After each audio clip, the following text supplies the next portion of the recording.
Yo, and welcome to the first official public breakdown of music thing that I'm doing.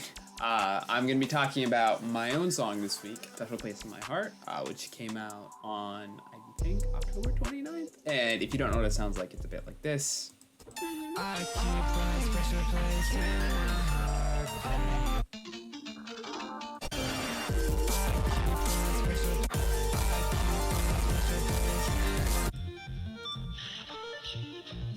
Yeah, that's a very brief preview, but pretty much what it sounds like. I'm gonna be breaking this down into sections. As you can see, I tried to make the project file all pretty looking. It's not super duper duper duper duper duper complex, as you can see. But got a main intro section, a chorus section, a pre-drop, a drop, a bridge, a drop 2, and then the outro. So let's get into it. I'm gonna be starting with the intro.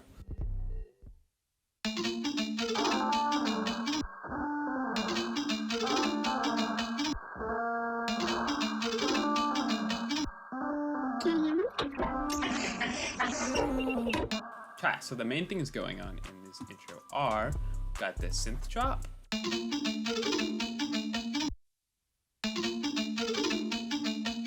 and we got our vocals.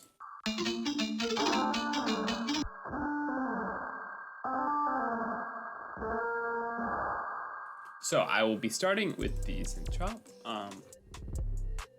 The main thing going on here is I have, let me grab it, it's over here. So here is the original source.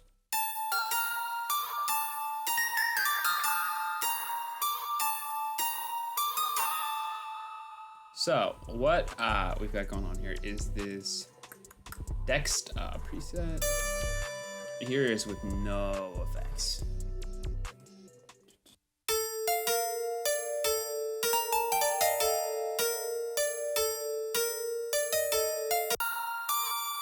The effects are really what makes this sound like what it is.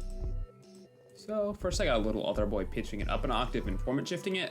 You can get some really unique textures by pitching up synthesizers and non-vocal things with format shifting or pitch. It's not super like, I wouldn't say like it's not known about, but it definitely is kind of like a unique way. Like listen to the difference on this, like.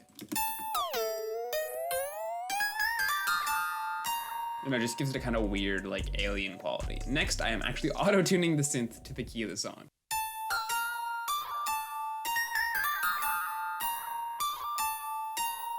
As you can see, it kind of creates all these weird little, like, since there's a lot of harmonies going on, it doesn't catch all the pitches, but usually with, like, reverb tails and stuff, and, like, it's struggling to try to kind of find those pitches and correct it, but again, it's kind of creating that weird sound. We just got some OTT on 14%. Then an EQ, just cutting out everything below 250. And a reverb with just pretty standard. There's a low cut around 429, a decent amount of wet, 1.5 seconds of decay, and yeah. So we take that thing.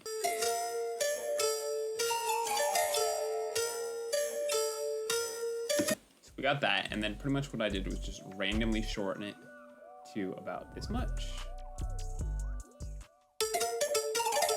And that sounds not super great, so I tried pitching it down and boom, magic, sounds great. Like, as you'll see, you'll kind of probably figure this out by like the breakdown of this, but a lot of my production is really based around just trying weird stuff out. And if it works, awesome. If not, I have hundreds of demos of stuff that just isn't cool and didn't go anywhere. But like this was a case of like, okay, cool. I'm gonna pitch this up using a format shifter. I'm gonna auto-tune it. I'm gonna chop it in a weird way, put it in a weird rhythm, and hey, this sounds sick. So yeah, you know, if it works, it works. And I think it kind of helps me make pretty unique stuff every time too, because I don't really have like a specific formula I tend to like go with in terms of production. So we got that, and then we're gonna talk about our vocals. I'm gonna be a nice person. I am not the best singer in the world. I use autotune. Here's the raw vocals with nothing on them. I keep a place. So what we got going on here is I will just slowly run up our vocal chain. I'm not using Nectar because it makes my computer shit the bed and go really slowly. So I'm not using that right now, but turn everything off. Vocal chain is first guitar rig. As a noise gate, I know this is not the best way to do this. I just am lazy. Only noise gate plugin I have right now. Then we got auto tune. Ooh, beautiful. I like Blade if you can't tell. But we got our retune speed on 0. Then we have a second auto tune. This time, oh yeah, that was the Antares auto tune, and this is the Waves tune. Same thing on 0 retune speed. Then we have Nectar, which I'm not touching because I don't want my computer to crash. And then we have a Pro C2 with the upfront vocal preset. I use this on pretty much all my vocals because it sounds really good. Here's without it. And here's with it. Just super upfront, like brings it forward. Got a case of delay 3. Oh, we're gonna talk about that in a second. We've got a primal tap. I'm gonna talk about that in a second also. But we have and a reverb. So this is just like the normal thing. But for the intro, I decided I wanted to have a kind of like a weird filtering in of the vocals. So this is where you'll see that this is a thing. Lots of automation. This song has a lot of automation. Okay, so essentially what we got going on is this first automation, this clip right here. I'll zoom in so you can kind of see what's going on. So this is controlling our replica delay, which sounds, you will hear it because it does come in a bit later if it wants to open. Yeah, so essentially what we got here is this Notch Rider preset, which has like a really kind of like misty sound to it, I'd say. It's like a great, it's cool. I use it later and we'll talk about it. So right now that's off. So essentially what we got going on with this one down here is that this is controlling the mix amount of this delay 3, which is kind of like a bit reduced, like low quality, weird effect. So essentially what's going on is we have the amount of our replica, which is our normal delay that, well, not normal, but used later in the song. It's all the way down, and then we have this one all cranked all the way up, and then we have a primal tap automation here, which is controlling the level of primal tap used on this, which sounds like this, and you can watch as the mix, like, here's without it.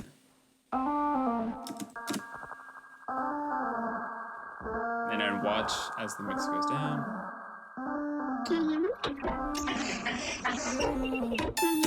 Essentially, it just kind of creates a weird effect for the intro. Gonna reclose that because it takes a lot of space. And then final thing we have in this intro is this percussion loop.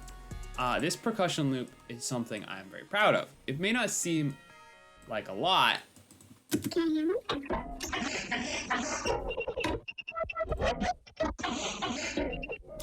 but what this percussion loop is, in reality, did I render it?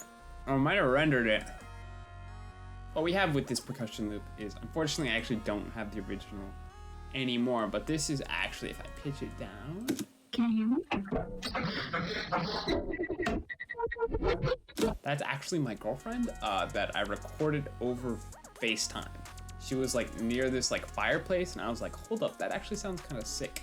And I was like working on this, I was like, I kind of need some percussion. So I just had her record like random shit and just like scraping the fireplace, and I chopped it up and turned it into this percussion loop. And you can hear like, and I auto-tuned it, I added OGT, and then I added some RC20 to kind of give it some more scrapingness, and then I pitched it up. So yeah, as you can tell, sample chopping is kind of like a big thing in this. So we got all that. That's pretty much our intro. Nothing super exciting. And now, let's move on to the chorus. So what we got going on in the chorus is this. I keep a special place in my heart for you. I keep a special place in my heart for you. So I'm gonna take off the vocals right now and just focus on the production. So we got our synths. Okay. So this is the same chop as before, but like an octave lower. Chopped up even more too. Like I'll play full version. Yeah, so it's the same thing from before, but pitched down an octave, chopped up again. Then we have that main synth I already played you in the beginning. This one. Rendered down to audio and chopped again. So it's mainly the same, but there's like a couple of differences you'll notice.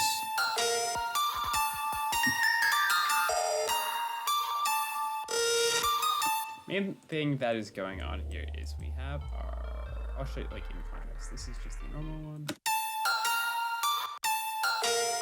So I took this section, chopped it, pitched it down an octave, and stretched it to kind of give it a more like grainy sound, I guess is the best way to describe it.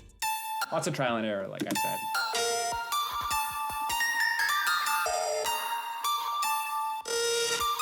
Pretty much lots of just like micro edits just to kind of keep it interesting. Then layered with that lower one.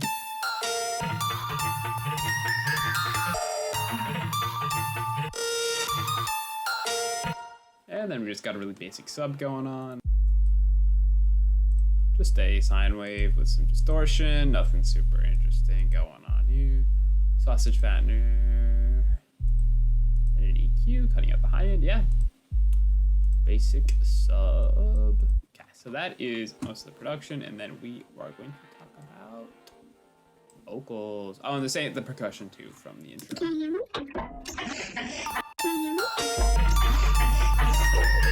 And here are the vocals. I keep a special place in my heart for you. I keep a special place in. Got 3 layers of harmony going on. Let me see. I keep. Our main vocals, same kind of effects as before on the side ones. I keep a special place in my heart. There's like almost a bit of delay because I took our reverb on that and then added 244 milliseconds of delay, so it actually makes the reverb come in slightly delayed from the main signal. So like I'll show you what it sounds like as it goes up. I keep a special place in my heart for you. Cool, kind of just like pretty much a delay, but just like you could get the same effect by taking a delay with a really quick playback speed and then just having it come in after like a bit of time. But I like it. It's a good technique. We got our side vocals.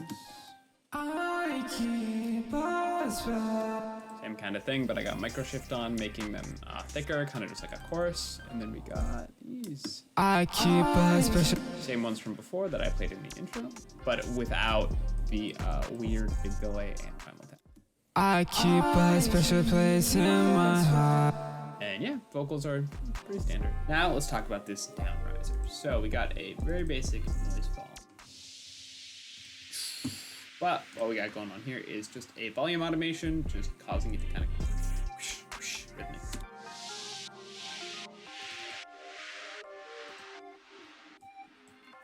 is done through a balance tool. Just kind of, you know, like it makes it a little more interesting than just this. It's now like it's like a very subtle difference, but like a lot of things like that actually do end up kind of, you know, like accumulatively adding up and making things kind of, they can kind of make or break a track. It's just like little precise things that you wouldn't necessarily notice, like if they weren't, you don't notice them when they're there, but if they were gone, you would notice them. Lots of things like noise risers, like it's pretty much always the boring stuff too, unfortunately. But yeah, that's pretty much the chorus section. Then we'll start with the pre-drop.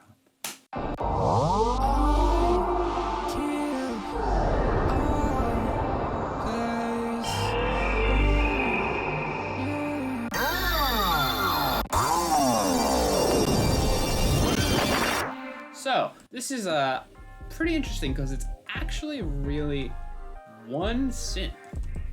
It is this sound if I take all the effects out. Just a super big hyper saw with some decay and some reverb. Sounds pretty sick with, you know, like a nice progression, like obviously notes being played matter. But yeah, it's pretty basic there. But then there is a whole lot of automation going on here. As you can see, there's a lot of stuff going on. The first thing we got is we have a filter that is rising over time on this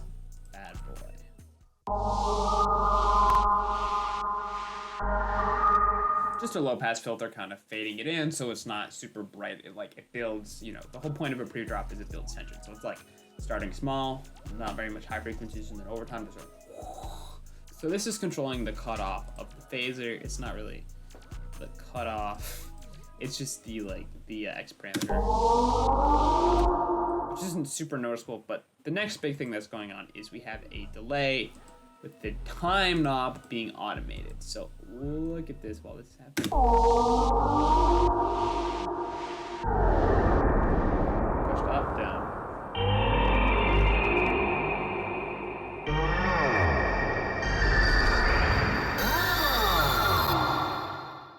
As you can see with that, it really, like, when you're changing the time on a delay while something's playing, it causes these weird, like, bending effects with the pitch actually being shifted because it's trying to change the time and the length of the delay while things are being played. So it's like fighting itself and just does all this kind of weird stuff. It's like a really great way to create like weird sound effects.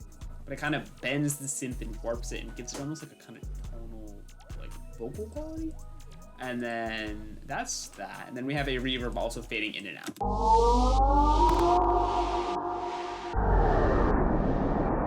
Essentially, what that is doing is we got our synth, it hits, and then right as the synth starts to cut off, we got our reverb fading, and it kind of, instead of it just being and then stop, it's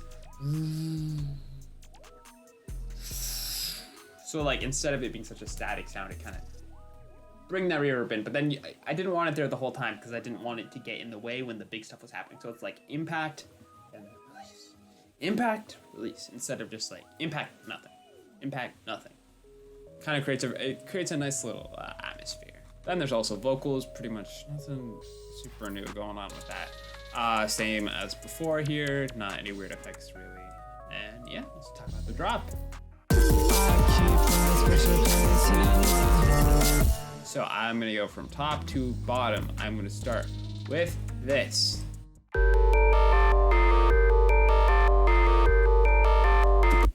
Play the whole sequence.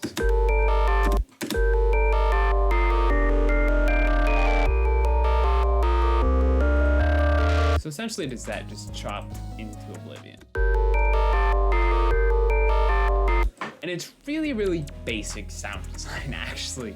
Really like incredibly simple. So we got our main sound, which is just surprisingly sine wave with some fine pitch modulation to kind of give it a little bit of like a wobbly. It's going up and down a little bit. We got a delay and a reverb. Just very like pretty clean tone. And then we got this underneath it,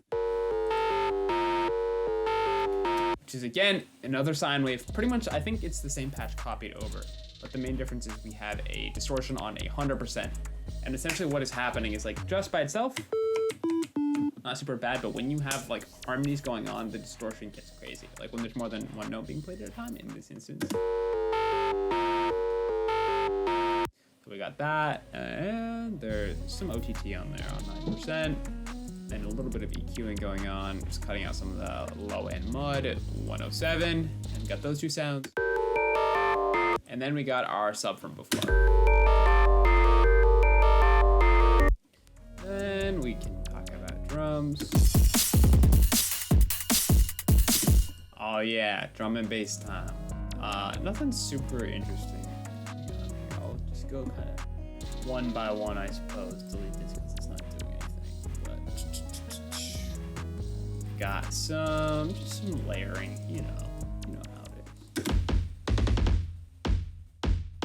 is. Stomp. Then we got a kick. We have an open hat, snare,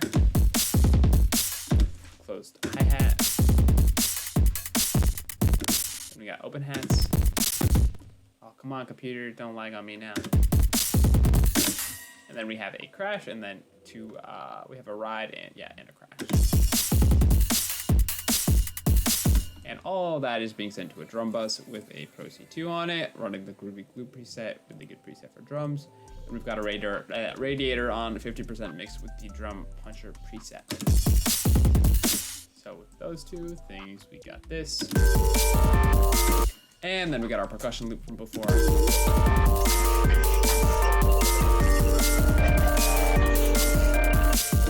Like I said, surprisingly simple actually. We just got our main vocals layered over it. Same deal with that noise fall.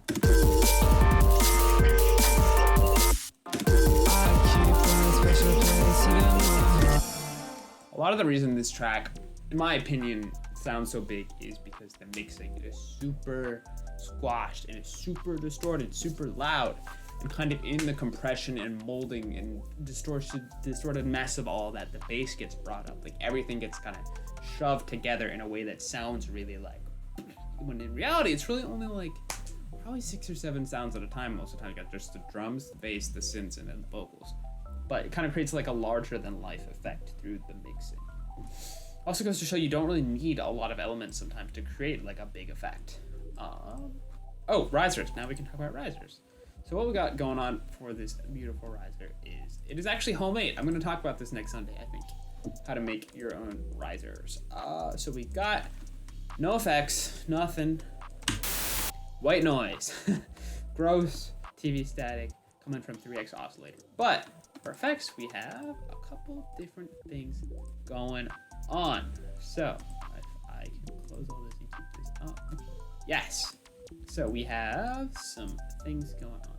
Firstly, we have a filter, just a low pass filter slowly coming up, kind of.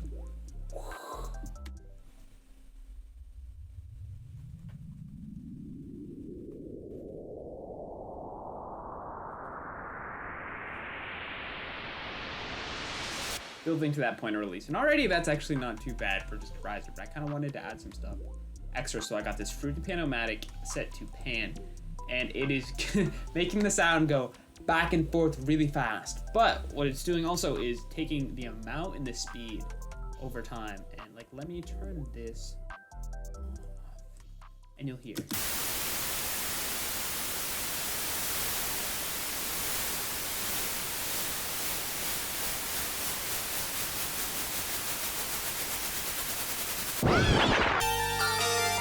So what's going on here is the amount and the speed for the pan is slowly being increased over time, which further adds to that rising like tension effect. It's just like in general, like a great way to do risers. I mean, tonal risers are a thing, but I think really, sounds good. Really simple, but like I said, without it, you wouldn't know it. You don't notice that it's there, but if it wasn't there, it would be like a lot less impactful.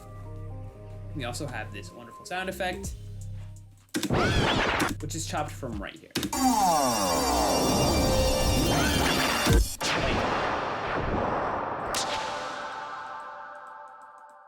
This synth right here is like that delay of like time being pulled down creates that. It's not crazy, like it sounds like a witch laugh or something, but it's literally just a synth with the delay time being like cranked down really fast at the end. Like I was saying, you can create crazy sound effects just like messing with time. The time knob on delays. Like it's a very, I think, underutilized effect. It's like, everyone knows about like echo, delay, and reverb, but it's like you can do some really cool creative stuff with it if you just mess around and have fun. I guess now let's talk about the bridge. For our bridge, we got just same thing. We got our synth chop. Same one from the intro, and then we have our organ. And then we have the big synth from before. But this time there is nothing getting in the way. There's no delay, there's no filter, there's no nothing. We're just getting big, huge synth, got a big bass, got our organ, got our synth chop, got our percussion, got our vocal harmony, got our noise fall. Everything is hitting at once to kind of create this big brick of wall of sound before the final drop. Everything is added. Nothing new really. And then we do have this percussion loop that I added. Super fast hi-hats, just our riser, got our crash, got open hats. Then we got our stomp. Building, same thing. We got our riser again going up. My computer She's not very happy right now. Then we got our sound effect again. And now we're gonna talk about the last drop, the craziest one, the weirdest one, the most fun one, in my opinion. My computer is not happy. So I'm gonna start with we got our first original synth that I showed you that got chopped for all those other intro sections. I already explained the effects on that, and then we got our organs from before, but there is actually no sub being layered under them this time. It is just the organ and the sine, and then the more distorted one. Then we also have that layered with the big whoosh, swooshy synth from the other section, like the intro-y, what I call it, the pre-drop, the first pre-drop, and then also from this section, layered with everything. You know, big stuff. We got our percussion going on. Very unethical, but who cares? We got our snare and our kick playing at the same time. We're doing some just crazy stuff. Same drums as before, but just a slightly different pattern. We got our vocals, and then we've got the money. Hardstyle kick, baby. I got this from some sample pack. Super good. Love some hardstyle. And then we have, I'm also layering it with this other more, it's like a kick, just more tonal, kind of more punchy. I got a sound goodizer on that. And just an EQ, kind of cutting out some of the extra high end, give it a little bit of a low boost. Layer those guys together. Also, they follow the bass note of the chord progression. And so we got our hardstyle. Stop doing that. We mix our hardstyle and our percussion and add that all together. My computer is not happy. Then for the second half of the drop, we layer in that chop synth again from the intro.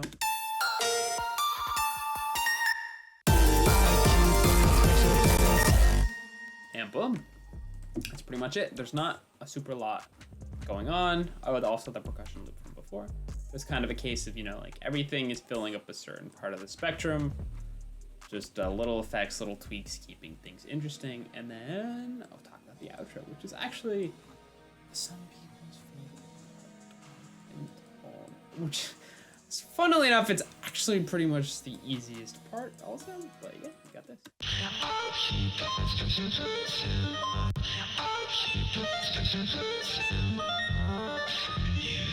So we have our chorus vocals being run into OTT to bring them up, compress them, and then it is going into vocal synth.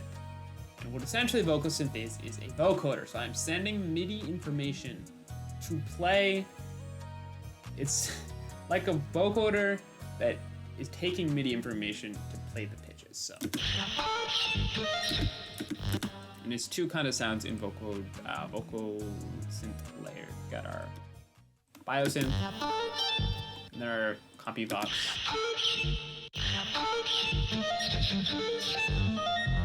Then we're running it into OTT on 19%, and boost around 100 hertz and 3.7K, and then some reverb.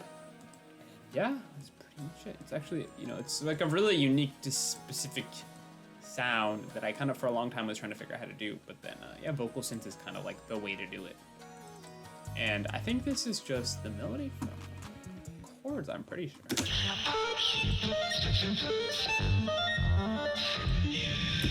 And honestly, that's pretty much it. On our master, I have two OTTs, OTT on 6%, and then this other OTT on 26%. And it is loud, it is distorted, it is a mess, but also it's a song that I had a lot of fun making, and it sounds pretty decent. So yeah, if I didn't answer any questions that you were curious about, just feel free to leave a comment. I will try to address it in a way that is helpful. Maybe I'll make a follow-up video to explain it, because some stuff is harder to talk about over text. But yeah, hopefully this was interesting to you, and hopefully I want to do more stuff like this in future, definitely. So yeah, here's the full, not just a 10-second look into what I'm doing. Here's the full kind of creative process, everything that goes into it. So yeah. Thank you so much and peace. Oh, also, don't forget, stream Special Place in My Heart on SoundCloud, soundcloud.com/thayerperiod/SPMIH. Yes. You can find it on my Spotify, Thayer period, right here. Yeah, so have a wonderful evening or whatever time of day it is for you, and I'll catch you next time.